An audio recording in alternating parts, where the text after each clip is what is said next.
Um, Hello, everybody. Whoever watches this.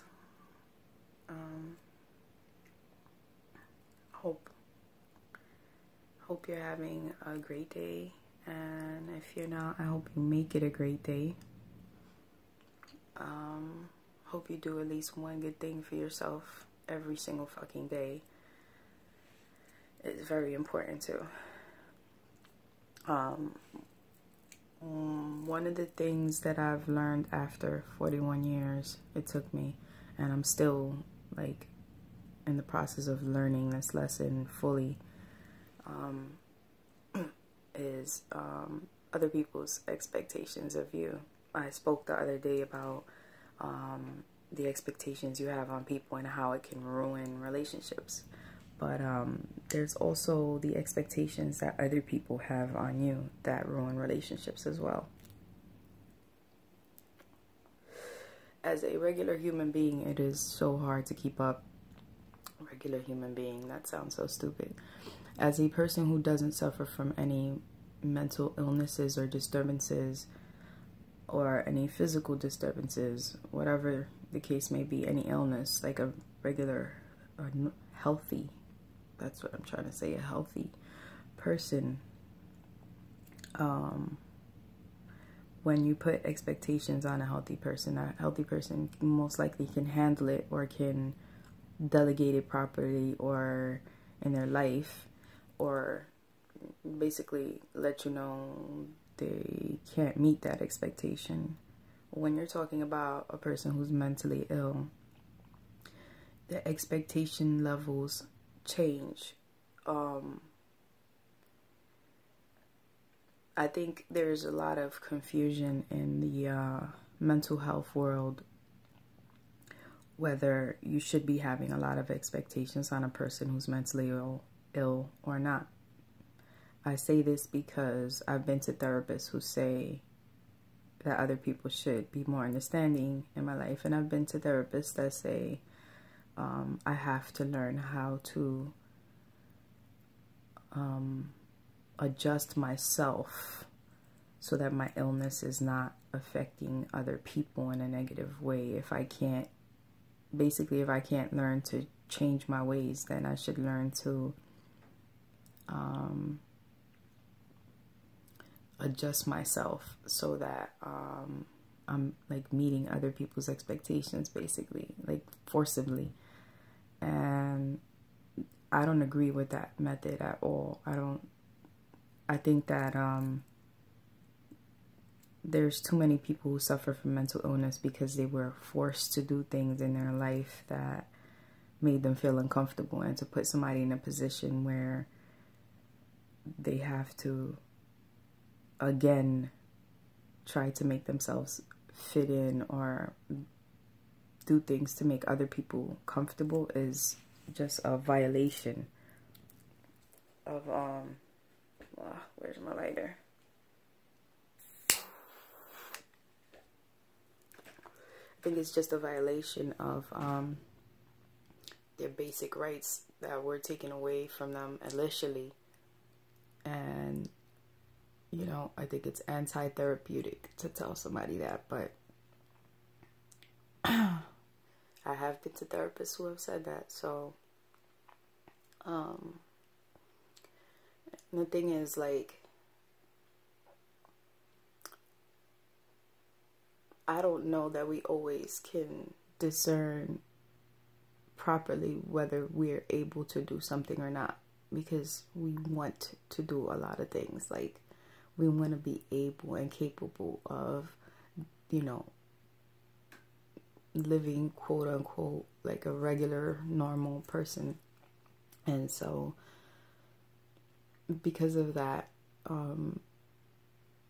we'll tell you we can do something, or we'll try really hard, and then when we fail, it's just even worse, because we become, you know, that person who fails all the time.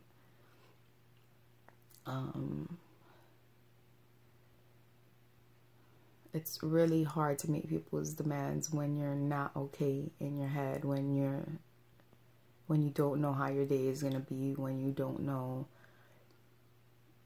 you know, like how you're gonna feel from one minute to the next. It's probably another reason why my circle is so tiny. It's more like a dot.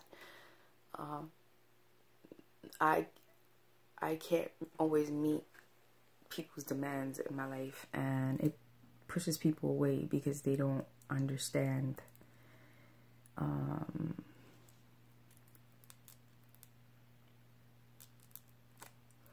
not gonna always be okay. I'm not gonna always be the same person.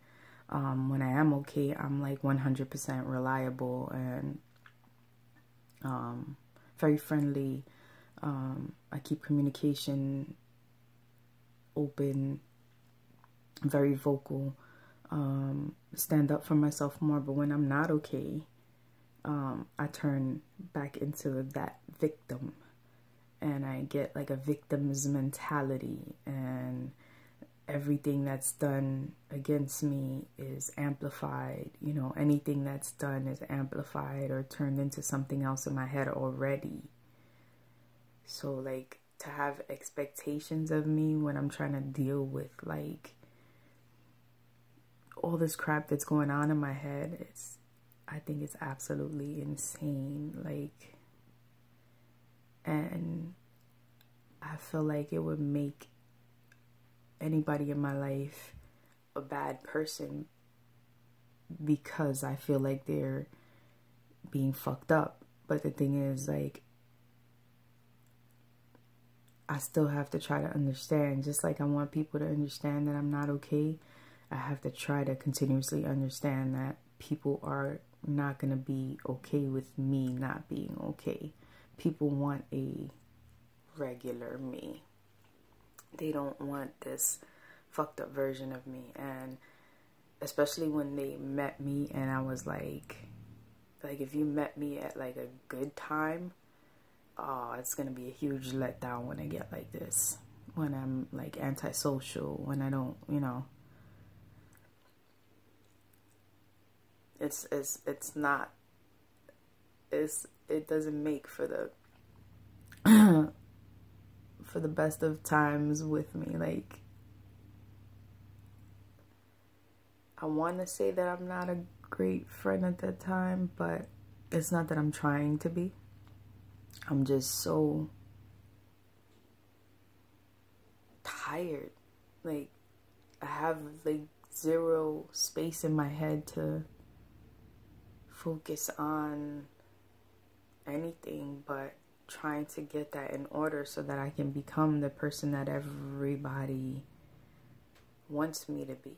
And people don't understand that the harder you make it for a person like me, the longer the process takes. So if you just kind of sit back and let it happen, it'll happen.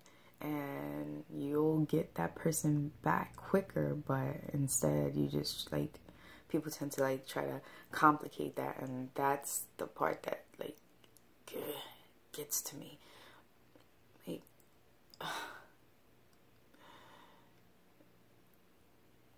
I don't know. I don't always know what I expect of people because I can't always give them what I expect of them. And I try to be, like I said, understanding, but I guess that's why I'm so quick. I can't say that word. What the hell's wrong with me? That is why I am so quick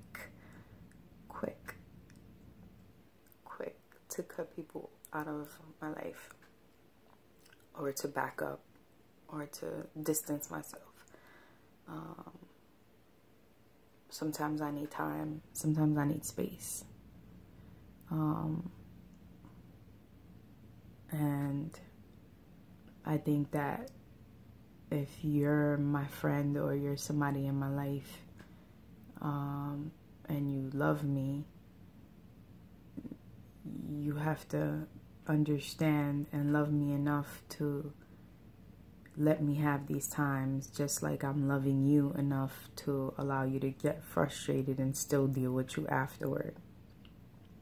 You know? And if you're not willing to do that, then I can't be willing to